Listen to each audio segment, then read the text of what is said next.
Morning sunlight streamed through my kitchen window as I poured my first cup of coffee.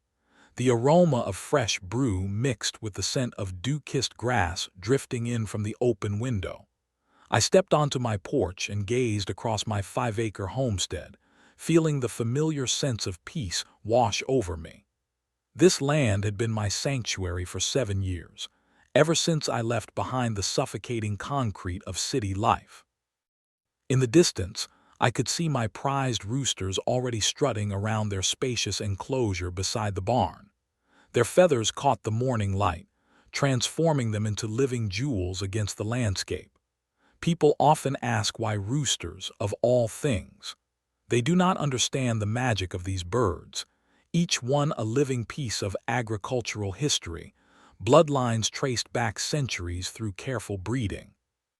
Thunder, my blue Andalusian rooster, let out a magnificent morning crow that echoed across the property. His heritage traced back to ancient Spanish bloodlines, and he had won 3 consecutive regional championships. Beside him strutted Russet, a rare Transylvanian naked neck with copper feathers that gleamed like burnished metal.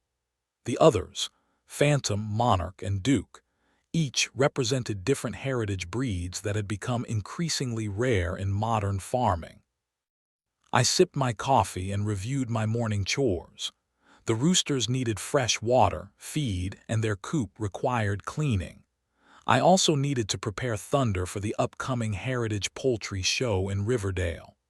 The rhythms of rural life suited me perfectly, predictable, meaningful, connected to something larger than myself.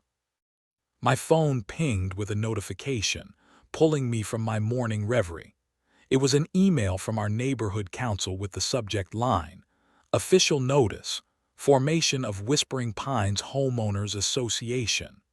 I frowned, scanning the message. Our loose collection of rural properties had always operated with minimal interference, guided by simple courtesy rather than formal rules. The newly formed HOA planned to implement community standards and property value protections effective immediately. At the bottom of the email, I noticed the signature, Karen Mitchell, President, Whispering Pines HOA. The name was unfamiliar, likely one of the newer residents from the small development of luxury homes recently built at the edge of our rural community. As I contemplated this unwelcome news, the sound of tires on gravel caught my attention. A gleaming white Range Rover pulled up directly in front of the access path to my barn, its polished surface reflecting the morning sun almost blindingly. The vehicle was parked squarely across the wide gravel path I used daily to move feed and supplies to my barn and chickens. A woman emerged from the vehicle, her blonde bob perfectly styled, oversized designer sunglasses perched on her nose.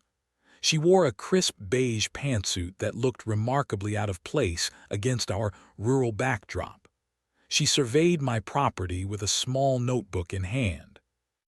I walked down from my porch, coffee still in hand. "Good morning. I am sorry, but you are blocking access to my barn. Would you mind moving your vehicle?"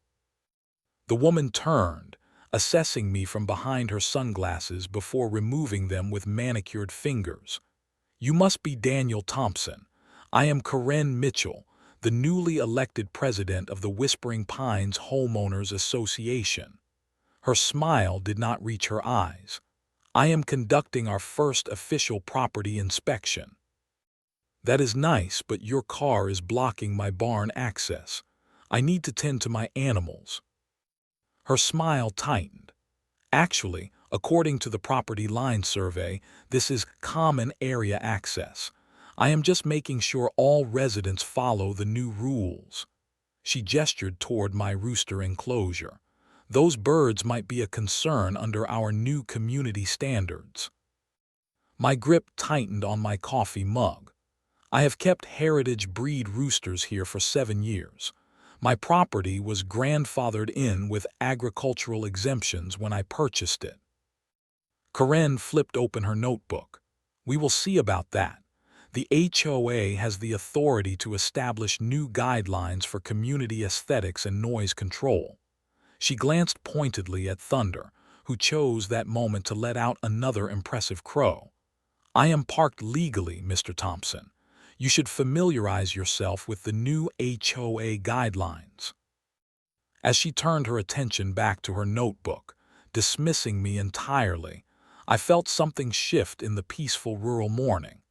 Little did I know this was only the beginning of a neighborhood war that would test my patience, creativity, and ultimately change our community forever. Over the next 2 weeks, the white Range Rover appeared with alarming regularity, always in the same spot that blocked direct access to my barn. Each time, I was forced to carry feed bags and water buckets the long way around, adding significant time and effort to my daily chores. I began documenting each occurrence, taking photographs and noting times and dates in a log book. After the fifth occurrence, I approached Corinne again as she stood beside her vehicle, clipboard in hand. "This is becoming a pattern," I said, keeping my voice level despite my growing frustration. "You are making it extremely difficult for me to care for my animals." Corinne barely glanced up from her notes. "I am conducting official HOA business, Mr. Thompson. There are multiple concerns about your property that require regular monitoring." "What concerns specifically?" I asked. She gestured vaguely toward my barn and rooster enclosure. "Agricultural activities in what is now designated as a residential area. The board is reviewing the situation." The truth was becoming impossible to ignore. This was deliberate harassment. Later that day, I noticed Corinne walking along the perimeter of my property, taking photographs of my rooster enclosure, barn, and garden beds. She made no attempt to be discreet, even angling her camera to capture close-ups of Thunder and the other roosters. 3 days later, an official-looking envelope arrived in my mailbox. Inside was a formal warning letter on HOA letterhead citing unsightly agricultural activities not in compliance with community standards. The letter specifically mentioned my rooster enclosure as an eyesore and source of noise pollution that was depressing neighboring property values. A fine of $100 was assessed, with additional daily fines threatened if the situation was not remedied within 30 days. I immediately called the number listed for the HOA office and requested to attend the next board meeting to address these allegations. The secretary informed me the next meeting was scheduled for the following Tuesday evening at the community clubhouse. That Tuesday, I arrived at the clubhouse 10 minutes early, bringing with me copies of my property deed, agricultural exemptions, and county zoning documents. The room was already half full with about 30 homeowners, most of whom I recognized but rarely interacted with. Corinne sat at the front table alongside 4 other board members, her expression stern as she organized papers before the meeting. As the meeting began, Corinne worked through agenda items with ruthless efficiency until reaching the topic listed as agricultural code enforcement. She stood and moved to a small projector setup. "These are the kind of unsightly agricultural elements depressing our property values," she announced, clicking through a slideshow of images, all taken from my property. My roosters featured prominently, with red circles highlighting their enclosure, feed storage, and water systems. The board has already voted to restrict livestock to properties of 10 acres or more. My hand shot up immediately. Corinne glanced in my direction but continued speaking without acknowledgement. "Our property value assessments indicate a potential 15% increase if these agricultural elements are removed from visible areas." My blood ran cold. My 5 acres had been grandfathered in with agricultural use when I purchased the property, a fact Corinne conveniently omitted from her presentation. When public comments were finally permitted, I approached the microphone. My property has explicit agricultural exemptions documented with the county, I explained, holding up my paperwork. These heritage breed roosters are not only legally permitted, but are award-winning show birds representing rare bloodlines. Before I could continue, Karen cut me off. The HOA supersedes prior arrangements when community interests are at stake. The board vote is final. Walking home that evening, my neighbor Tom jogged to catch up with me. "Hey Daniel, wait up," he called, looking nervously over his shoulder. When he reached me, he lowered his voice.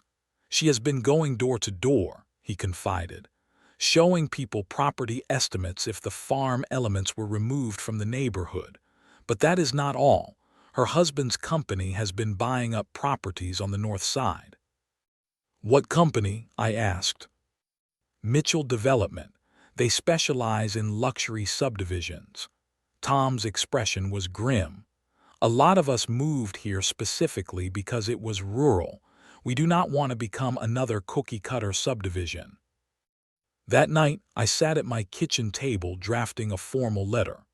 I detailed my legal rights, documented the pattern of harassment through parking, and clearly outlined the consequences of continuing to block access to my livestock. I cited county ordinances protecting agricultural activities and included photographs documenting the repeated blocking of my barn access. At sunrise, I walked to Karen's oversized colonial-style house and hand-delivered the letter to her mailbox. In the distance, Thunder and the other roosters crowed their morning greeting, as if they too sensed the battle ahead. I had tried reason. I had tried following proper channels. Now I was preparing for whatever came next. Dark clouds gathered on the horizon as I drove home from work the following Friday. The radio weatherman warned of severe thunderstorms approaching our county, with potential flash flooding in low-lying areas. My thoughts immediately went to my roosters. Their enclosure sat in a slightly low area that could be vulnerable in heavy rain. As I turned onto my street, raindrops began to spatter against my windshield. By the time I pulled into my driveway, the sky had darkened to an ominous gray-green. My heart sank as I spotted the now familiar white Range Rover parked squarely in front of my barn entrance, on today of all days. The weather alert had been clear, flash flooding possible throughout the evening. My rooster's coop needed reinforcement before the heaviest rain hit. I had planned to move their feed to higher ground and place sandbags around the lower portions of their enclosure. Now Karen's vehicle blocked the most direct route for bringing supplies from my garage to the coop. I pulled out my phone and dialed the number from Karen's official HOA communications. It rang several times before going to voicemail. "This is Daniel Thompson. Your vehicle is blocking emergency access to my barn during a severe weather event. Please move it immediately." Thunder rumbled overhead as I ended the call. I tried the alternative route around the back of my property, but the ground was already turning treacherous. My boots sank ankle-deep in mud within seconds, making it impossible to transport the heavy sandbags I needed. I returned to the front and called Karen again. No answer. Raindrops pelted my face with increasing intensity as I surveyed the situation. Through the downpour, I could hear my roosters' distressed calls. They sensed the coming storm, and their agitation was growing. I tried pushing a wheelbarrow of supplies through the narrow gap beside Karen's vehicle, but it became stuck in the softening ground. Water began pooling around the lower edges of the rooster enclosure. I made 6 more calls to Karen over the next hour. Each went unanswered. I left increasingly urgent messages, explaining that her vehicle was preventing me from protecting animals during a weather emergency. 2 hours passed with no sign of Karen, while I frantically tried everything to reach the coop with proper supplies. The storm intensified, lightning cracking across the sky with alarming frequency. Water was now visibly seeping under the coop door, and my rooster's distress calls grew more frantic. I stood in the driving rain, water soaking through my clothes, watching helplessly as the enclosure my birds depended on for safety became increasingly threatened. These were not just any chickens. Thunder alone was valued at over $5,000, his rare Spanish bloodline making him irreplaceable in the heritage breeding community. Each of my 5 roosters represented years of careful breeding, thousands of dollars invested, and countless hours of training for shows. As lightning cracked overhead and water rose around the coop, something inside me snapped. 7 years of building my small farm, creating a sanctuary for these rare birds, maintaining the rural character of my property, all of it jeopardized by one woman's vindictive parking. I returned to my house, dripping water across the kitchen floor, and collapsed into a chair. My grandfather's voice echoed in my memory: never start a fight, but always finish one. He had been a farmer his entire life, facing down both natural disasters and human obstacles with the same quiet determination. The rain continued battering my windows as I made a decision that would change everything. If Karen wanted to block my animals from safety, perhaps it was time she met them personally. I reached for my property survey documents and county ordinance handbook. Rain or not, I would be working through the night. If Karen Mitchell thought she understood what it meant to deal with stubborn opposition, she was about to get a crash course from me and 5 very vocal roosters. Lightning illuminated my kitchen table covered in papers, property surveys, HOA bylaws, county ordinances, and agricultural exemption documentation. It was just past midnight. The storm had passed, leaving behind a muggy darkness and soggy ground, but my determination had only intensified. After ensuring my roosters were safe, thankfully, the water had receded before causing serious damage. I had begun formulating a plan that would remain perfectly legal while sending an unmistakable message. My grandfather always said, "Never start a fight, but always finish one." His words guided me now as I reviewed my options. First, I studied the county noise ordinance. The document contained a critical exemption for agricultural animals on properties with established farming activities. Section 7.3 specifically stated, "Sounds produced by livestock legally kept on properly zoned agricultural properties are exempt from general noise restrictions." My property qualified under this exemption. Next, I examined my official property survey. The boundary markers showed something crucial: 3 feet of land beyond where Karen regularly parked her Range Rover actually fell within my property line.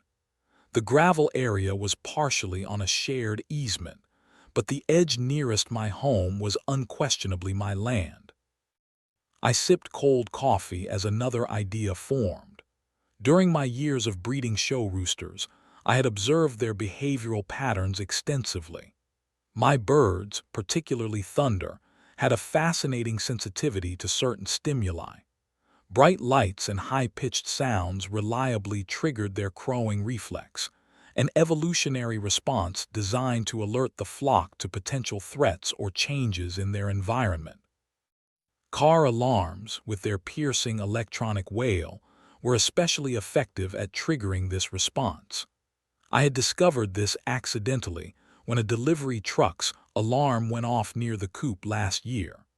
All 5 roosters had immediately erupted into competitive crowing that continued for several minutes after the alarm stopped.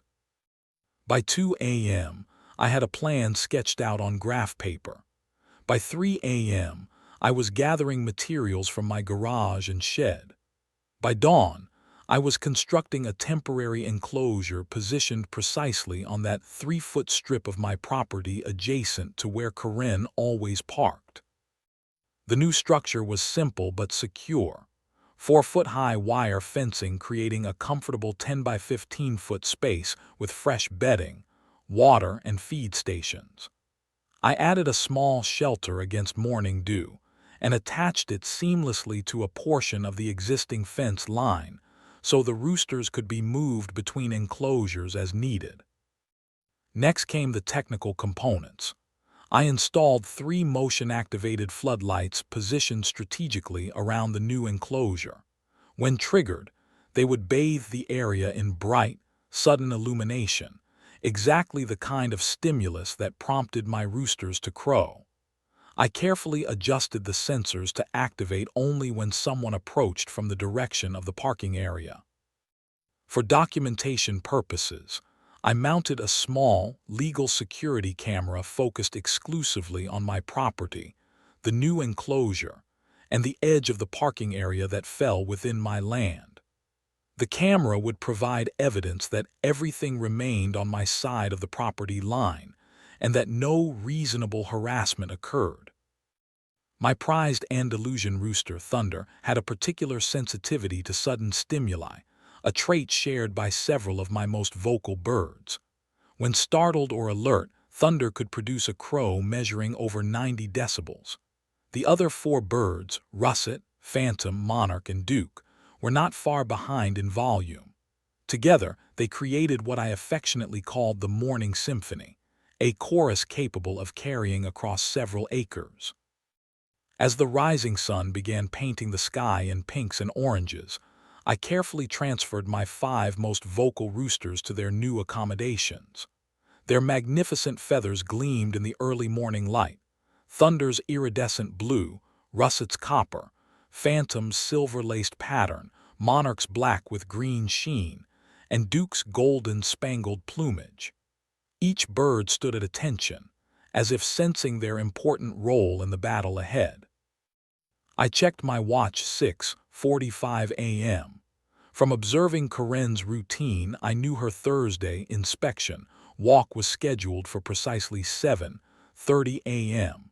She was nothing if not punctual in her harassment. I returned to my house and prepared a final component, documentation forms to record exactly what would transpire. I included spaces for time stamps, witness names, and detailed observations.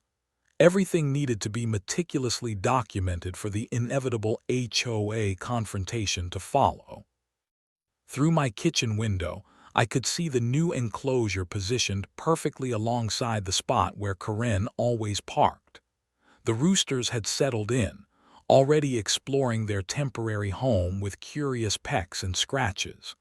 Thunder stood tallest among them, his magnificent blue comb bright against his feathers. 7:15 a.m. I poured fresh coffee and positioned myself by the window with a clear view of the parking area. The motion sensors were active, the camera recording, and my 5 most vocal roosters were ready. Today, Corinne Mitchell would learn an important lesson about rural life and respecting boundaries. My roosters would serve as the welcoming committee.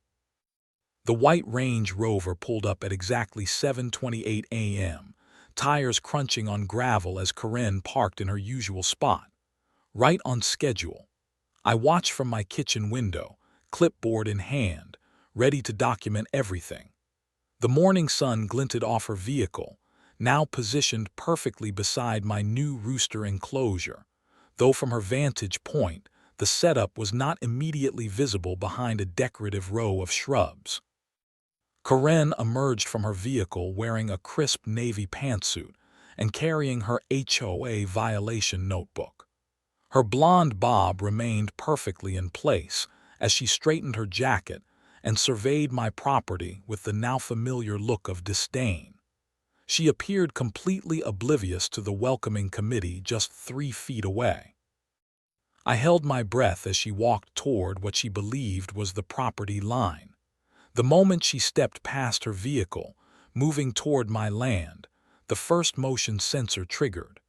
Bright lights suddenly flooded the area, illuminating both Karen and the rooster enclosure in harsh white light. The effect on Thunder was immediate and magnificent. My blue Andalusian rooster snapped to attention, his head cocking to one side before his chest puffed outward. His iridescent feathers caught the artificial light, transforming him into a creature of almost supernatural beauty. For one beat, 2 beats, he stood frozen in this regal pose. Then he unleashed a crow so powerful it seemed to vibrate the air itself. The sound rolled across the property like a sonic boom, reverberating against the barn and house. Karen froze mid-step, her head whipping toward the source of the noise. Before she could process what was happening, the other 4 roosters joined in perfect chaotic harmony, 5 purebred showbirds performing their morning symphony at maximum volume. Russet's crow had a distinctive raspy quality, Phantom's was sharp and piercing, Monarch's deep and resonant, and Duke's had a trumpeting finish that cut through the air.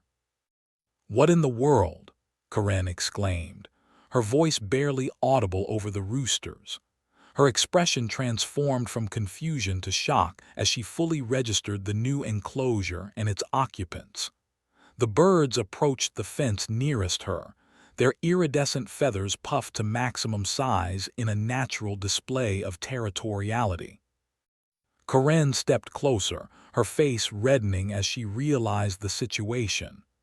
"Thompson, this is completely unacceptable," she shouted, her voice rising to a high pitch as she tried to be heard over the roosters. The heightened pitch of her voice only intensified Thunder's response. To roosters, high-pitched sounds signal potential threats or competition. Thunder interpreted her shrill tone as a challenge and redoubled his efforts, his magnificent crow now reaching what had to be close to maximum volume. In her flustered state, Karen gestured wildly with her free hand while fumbling for her phone with the other. Her erratic movements triggered the second motion sensor, causing another flood light to activate from a different angle.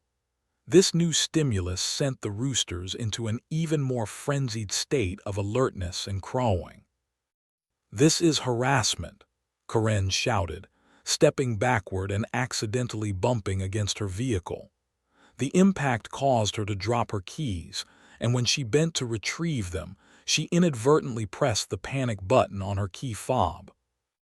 The Range Rover's alarm system activated with a piercing electronic wail.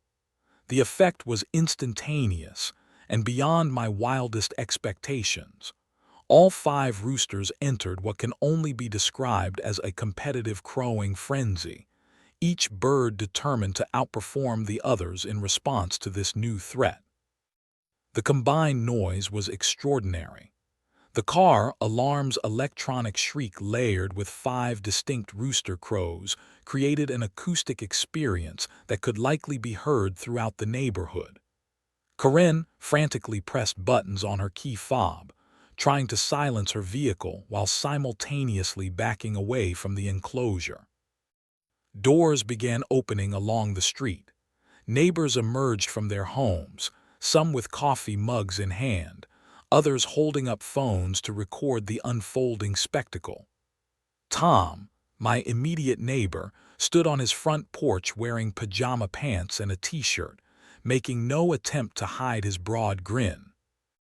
Karen finally managed to silence her car alarm, but the damage was done. The roosters continued their chorus, now fully engaged in what they perceived as a territorial defense. Her attempts to regain composure were undermined by the mud that had accumulated from the previous night's storm. Her designer heels sank into soft ground with each backward step. "You are doing this deliberately," she accused, her voice cracking with indignation. "This is a direct violation of HOA noise regulations." "Actually," I called from my front porch, where I had positioned myself to better document the event, "heritage breed roosters on agricultural property are explicitly exempt from noise ordinances under County Code Section 7.3, and this enclosure is positioned entirely on my property, as my survey clearly shows. Karen's mouth opened and closed without producing words. She looked from me to the Roosters to the gathering crowd of neighbors, some of whom were now openly laughing. Her clipboard slipped from her fingers, landing in the mud as she retreated toward her vehicle. Her departure played out in something close to slow motion. Designer heels struggling for purchase in mud, perfectly styled hair now disheveled, the Roosters continuing their symphony with undiminished enthusiasm. As she finally managed to climb into her Range Rover, I noticed several neighbors giving me subtle thumbs-up gestures. The white SUV backed out with more speed than precision, tires spinning slightly in the wet gravel. As she drove away, the Roosters gradually settled, their mission of territorial defense apparently accomplished to their satisfaction. Tom walked across the street, coffee mug still in hand. "That," he said with undisguised admiration, "was the most entertaining thing I have seen in this neighborhood in 20 years. I smiled and made another note on my clipboard. "The day is young. I suspect there will be an emergency HOA meeting very soon." The emergency HOA meeting was scheduled for 7 p.m. that same evening. The email notification cited urgent community noise violations and intentional disturbance of peace as the primary agenda items. Word spread quickly throughout the neighborhood, and by 6:45 p.m., the community center was filled beyond capacity. Every seat was taken, with additional residents standing along the walls, drawn by news of what many now called the Rooster Rebellion. The crowd hummed with conversation and occasional laughter. I noticed several neighbors watching video replays on their phones.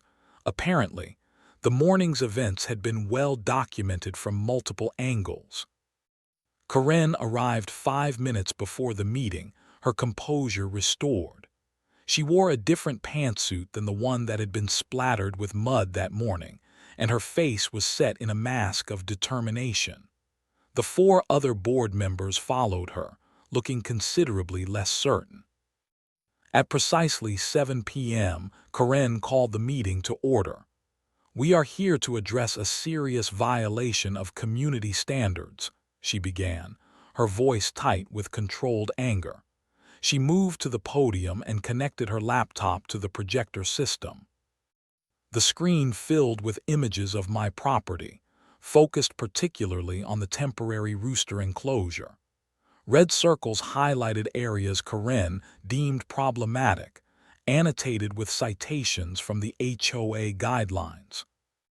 "This morning, Mr. Thompson deliberately created a noise disturbance using livestock positioned to harass HOA leadership during an official inspection." Her voice cracked with indignation as she advanced to video footage, shakier and less flattering than the reality I had witnessed. "This behavior cannot be tolerated in our community." She continued for several minutes, building to her conclusion. "I move for immediate removal of all poultry from the Thompson property, effective within 48 hours, with daily fines of $250 for noncompliance." When my turn came, I approached the front calmly, carrying a thick binder of documentation. "Before we discuss roosters," I began, placing my materials on the table, "let us address the systematic harassment that preceded this morning's events." I connected my own laptop to the projector. The screen displayed weeks of time-stamped photos showing the white Range Rover blocking access to my barn, followed by weather reports from the previous night's storm, and county documents confirming my agricultural exemptions. For over 2 weeks, Ms. Mitchell has deliberately blocked access to my barn, culminating in yesterday's incident during severe weather that put my animals at risk. My voice remained steady as I advanced through my documentation. This morning's events occurred entirely on my property, with animals that are legally permitted under county agricultural exemptions that predate the HOA. The room had grown silent as I presented my case.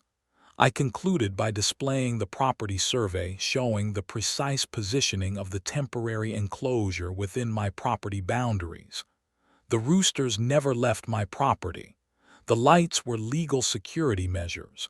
Everything complied with county ordinances. As I returned to my seat, Tom stood up unexpectedly.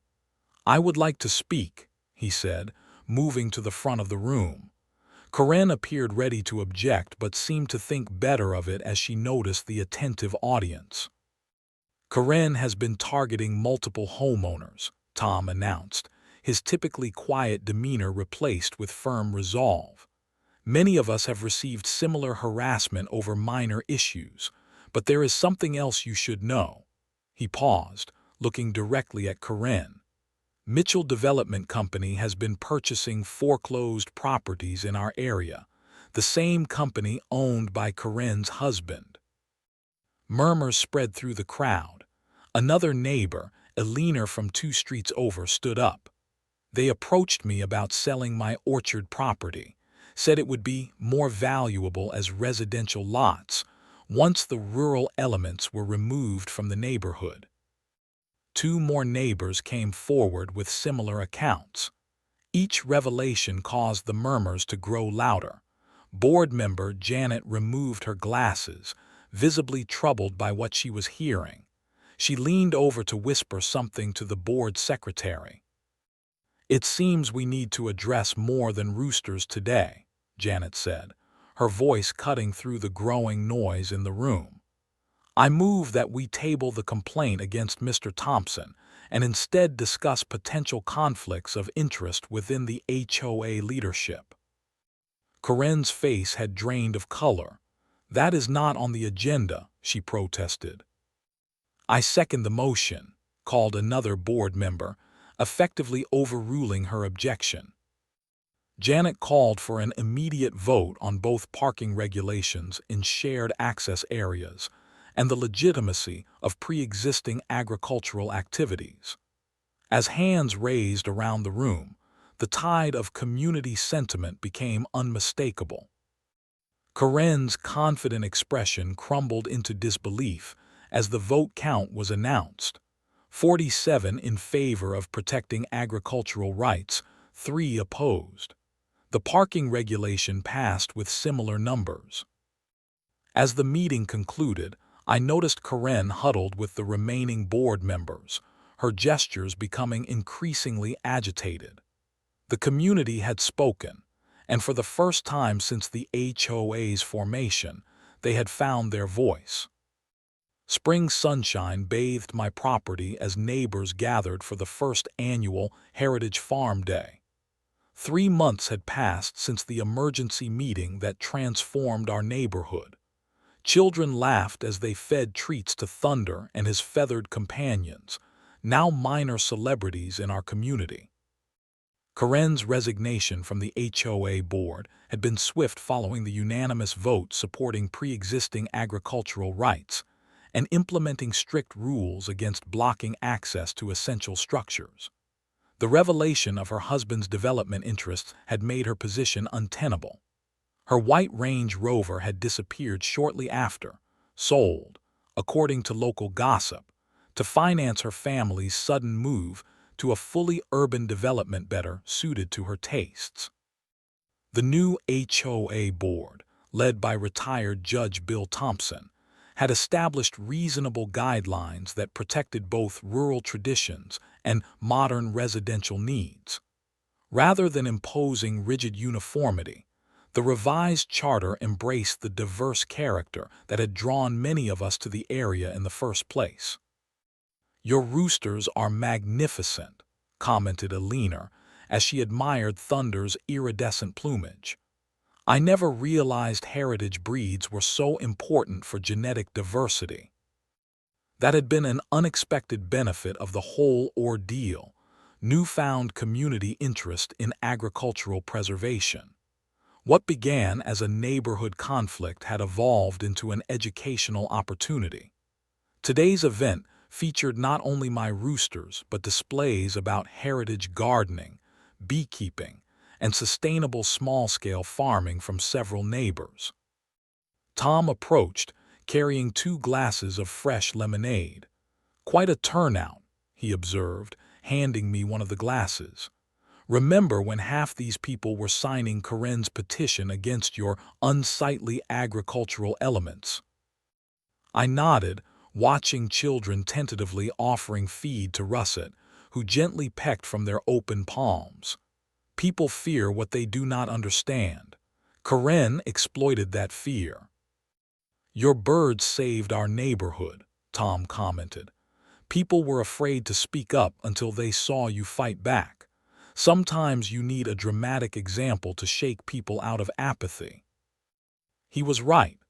The Rooster Rebellion, as it was now affectionately known, had become a turning point for our community. Beyond ousting Karen, it had brought neighbors together who had previously lived in isolation.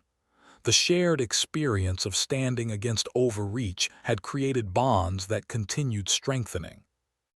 Bill Thompson joined us, official-looking documents tucked under his arm. "The county approved our rural heritage designation," he announced with satisfaction. "It provides additional protection against future development attempts and qualifies several properties for agricultural tax benefits." As the afternoon progressed, I found myself surrounded by neighbors who had once been strangers. We shared stories, exchanged gardening tips, and planned future community events. The invisible walls that had separated our properties for years had finally come down. Later that evening, as the last visitors departed and the sun set over my barn with its newly painted doors, I reflected on the lesson learned through this unexpected struggle. My grandfather's wisdom echoed in my memory. Never start a fight, but always finish one. But perhaps there was more to it than that. Sometimes justice requires making noise, or in my case, allowing 5 magnificent roosters to sound the alarm that wakes an entire community to action. Standing up against bullying had not only protected my rural lifestyle, but had strengthened the fabric of our neighborhood. Thunder strutted across the yard, his feathers catching the last golden rays of sunlight. He paused to crow once more, the sound carrying across the peaceful evening landscape. This time, no car alarms or emergency HOA meetings would follow, just the natural rhythm of rural life continuing as it should. My rural paradise was not only preserved but strengthened, rooted now in a community that understood the value of both heritage and harmony.